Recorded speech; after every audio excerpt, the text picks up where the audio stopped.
I just recently did some epic analyses on some great animated Justice League movies, and now that that's done, it is time to go through and rank those movies plus one.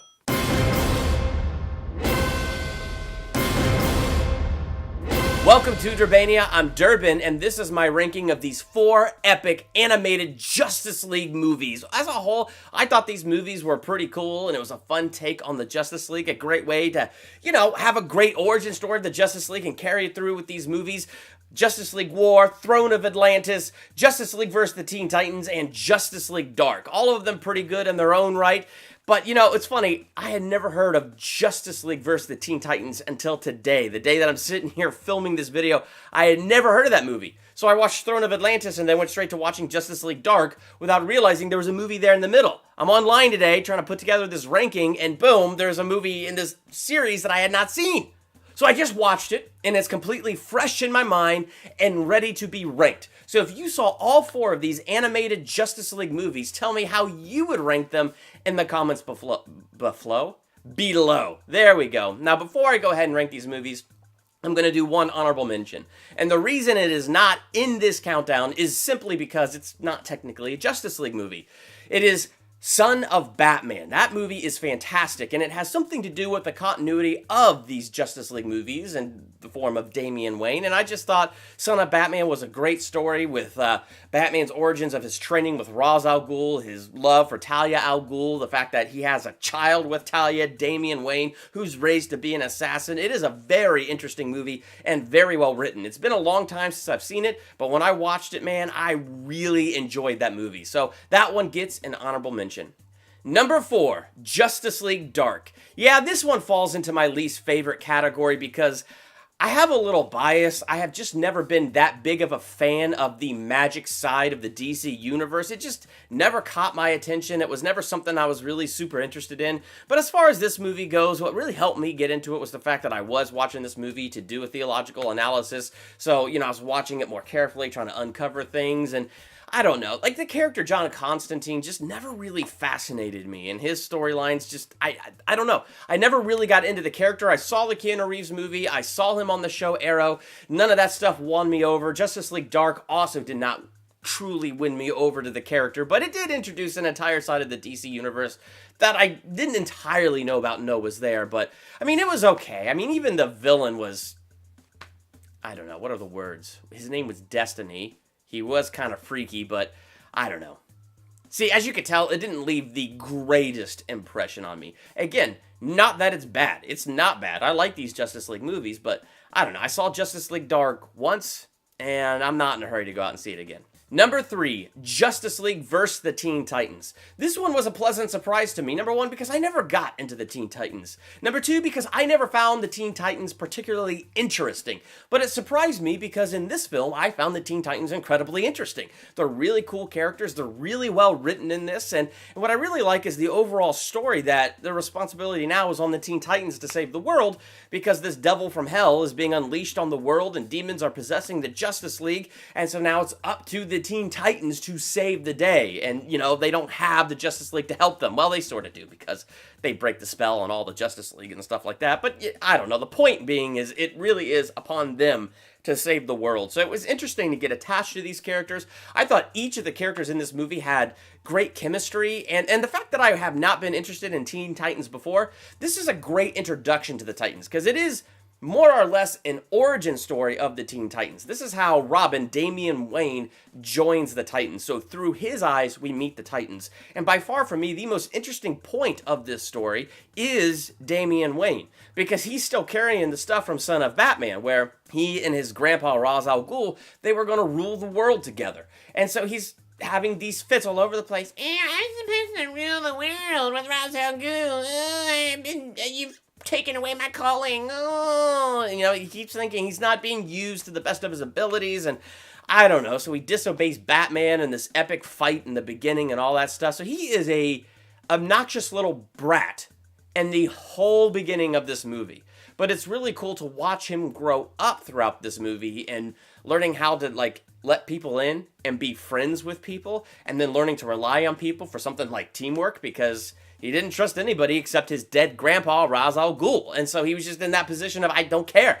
But then, he has to face Ra's al Ghul when they go to hell in the end, because they do. They go to hell at the end of this, and they have some epic battle in there, and he has to face Ra's al Ghul there. And Ra's al Ghul kind of has the hope that through the devil, it's basically the devil that is unleashed on the world, that Ra's al Ghul will be restored up, because it was this dude, this evil devil dude that they're fighting, who let the Lazarus pits and things like this exist. And so, he's like, come on, Damien, you and I are blood. We're family. And the promise still stands for you to rule the world with me. And so he had to face the fact that this is a desire that he had, that he loved his grandpa, that he wanted to rule the world with his grandpa. But the fact that now he has friends and he sees what goodness is, he sees what love is, he sees how these other teens in this group accept him, and he's seen what that's like. And now he's facing his grandfather, and now he's facing those dreams. I just thought that was a really interesting dynamic. And I enjoyed that. I thought that was really cool. So for me, the most interesting part was Damian Wayne's story through this. And so that was all really, really cool to me to see that and see how all of that came together. It's still in my number 3 because, again, the whole magic side of the DC Universe just, I don't know. It doesn't impress me. Number 2, Justice League War. Now, in an earlier ranking video of DC animated movies, I put Justice League War at my number 1. So I'll address that here in a little bit when I'm talking about my number 1. But Justice League War is a fantastic movie. It is an awesome origin story of the Justice League and how they all meet and how they all come together. And they all come together to fight Darkseid. And Darkseid is a really cool, formidable foe in this. Like, you can understand why Superman alone can't take on Darkseid. You definitely know why Batman, a man, can't take on Darkseid. And, Wonder Woman's in the same boat as Superman. You're looking at how powerful this dude is, and it's like, yeah, she can't do this alone. And so now you got to bring in the Flash. You got to bring in the Green Lantern. And the humor with the Green Lantern is stinking hilarious. And I love it when Batman and the Green Lantern meet and the Batman lifts the Green Lantern ring right off the finger of Green Lantern. How do you do that? Because he's Batman. So I just thought, that was stinking hilarious. And I love moments like that. I love moments where Green Lantern meets Batman. Batman? You're real? Flash meets Batman. Oh yeah, and that's Batman. Batman's real? Yeah, he's over there. Great moments like that where all these heroes are like, my gosh, I thought this guy was a myth. But there he is, real as the day is long. And so they had a lot of great moments and a lot of great dialogue. Plus the whole thing where Superman is captured by Darkseid. Batman goes up to save Superman from Darkseid. It was just a great origin of the Justice League, and they did a really good job telling the story. They did a real good job getting you attached to the characters. And then, of course, instead of the typical Superman Lois Lane, it's Superman and Wonder Woman together, and watching their love story kind of form. I don't know, the more I watch that in that animated version, I guess it makes sense to me that Superman and Wonder Woman are a better fit than Superman and Lois Lane. Don't get me wrong, I think Lois Lane is awesome, and I feel bad for her in this universe. However, it does make sense to see Superman and Wonder Woman together. You're strong. I know. Number 1, Justice League, Throne of Atlantis. I heavily debated whether War or Throne of Atlantis would be here in the number 1 position because I love both those movies a ton. They're just so incredibly good.